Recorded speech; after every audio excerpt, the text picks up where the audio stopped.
Welcome back, everybody. It's just a quick little video. I was out walking Batman around the arena for a while.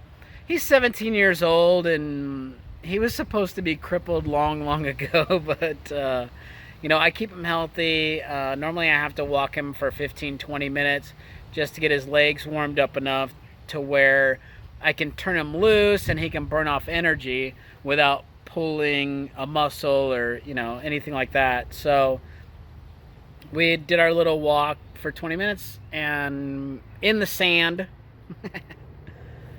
And then now he's out there running around. We're gonna go out for a ride, but the word kept going through my head, passion. Why aren't people passionate? Horse people, the reason that they get along with each other and the reason that they fight so much with each other is because of passion. They're all passionate about horses. And that's a good thing. It's a healthy thing unless you let it get too far. Like, you can have a passion for sports, but at the end of the day, you have to understand those sports figures don't care about you. So if you're going to let your passion in sports ruin one of your relationships in real life, then you have serious problems. Now, and the exact same thing can be said with horses. If you're going to let your passion for horses interfere with, your real life, you got problems. And this all stems from what's been going on this week. Like, I had a conversation with my boss, and I was telling him, these guys, they don't get it nowadays. Because when I was growing up, you got to work a little bit early. You got everything all ready. And then when the buzzer went bing, boom, out the gate, passionate, because you want to be successful so that you can do things like have horses or build a Jeep. You want to be passionate about your job. These guys, they think nothing of it to, oh, my bad, I'm late again. Oh, my bad, I'm calling in sick again on Monday because I drank too much on Sunday. Oh, my bad. It's like, hey, how many foremen do you see, just taking construction, for example, how many foremen do you see showing up 15, 20, 30 minutes late, cutting out early because, oh, well, my friend next door needs a ride, so I gotta cut out early and get home. It's like, yeah, and you wonder why you're a 40-year-old helper. I got 60-year-old guys that can't even get to work. I got guys that are old enough to be my dad that I have to yell at because they can't get to work on time because they have no passion. They never had any passion in their entire life, and that's why their 60-something-year-old should be retiring, but they can't because they had no passion. They never did anything with their lives. So that's my thing. Be passionate about something. If you don't get up in the morning and say, hey, look, I'm going to go in there, I'm going to do the best freaking job that I can today so that in a couple of months or a year when my review rolls around, I can say, hey, look, I busted my ass for you for the last year. Why don't you hook me up with a couple $1 an hour raise? Then next year, you can buy more stuff, better stuff.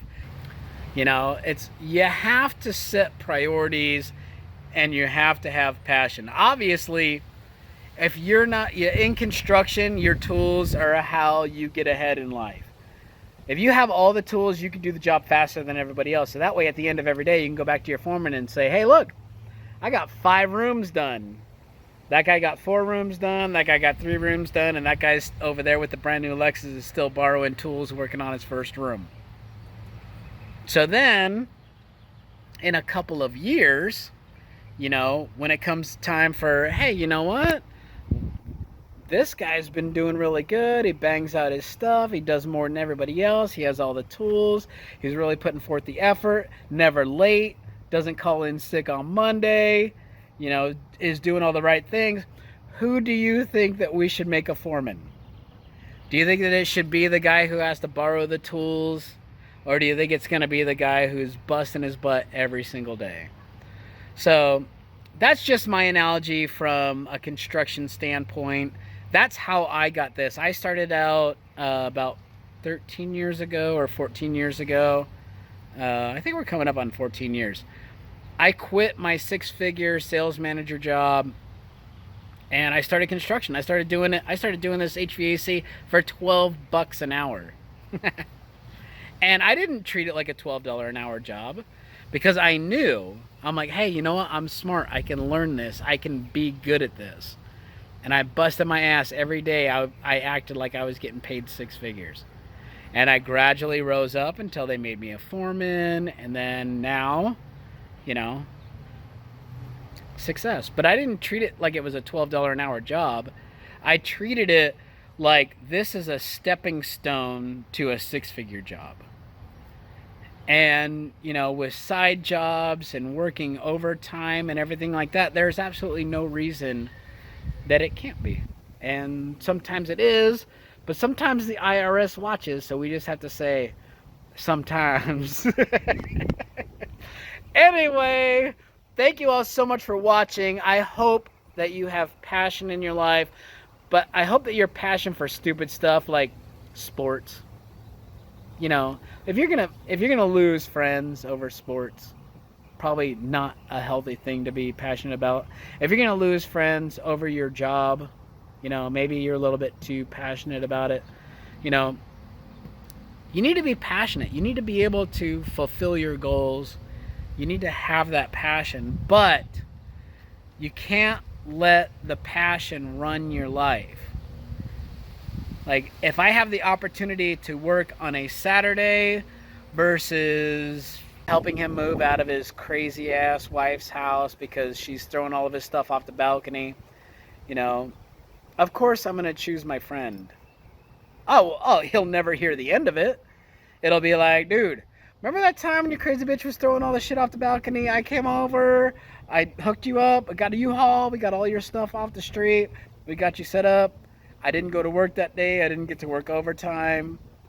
That's the kind of stuff that you're supposed to be doing. It's not supposed to be, oh, you said something bad about this professional baseball player or whatever, and now we can't be friends. Go Angels! So, anyway, thank you all so much for watching. I hope that you have passion in your life. I hope that maybe you'll remind yourselves, because sometimes even I forget. You know, sometimes I forget. You know, I wake up in the morning, I feel tired. I'm like, this sucks. But then I remember, well, I have my horse that I'm passionate about. I have my Jeep that I'm passionate about. I have my friends that I'm passionate about. I have food. I'm passionate about being able to eat. And all of that is paid by going to work. I hope that everybody sitting at home has time to reflect on their job and their position in life. You know, there are those of us that are out here still working every single day. So, you know, maybe just reflect on what you do and if you're passionate about it or not. If you're not, then go do something that you're passionate about. That's my main thing. It's like, you know, I hate seeing people who are like, oh, you know, I just come in, do my 8 hours, go home. I'm never going to work on a Saturday. Like, what? Never? You have no passion in your life. So, anyway, thanks again so much for watching. I hope that you have a wonderful, passionate weekend. Get down to Huntington Beach and join the riots. I'll talk to you next time. Bye.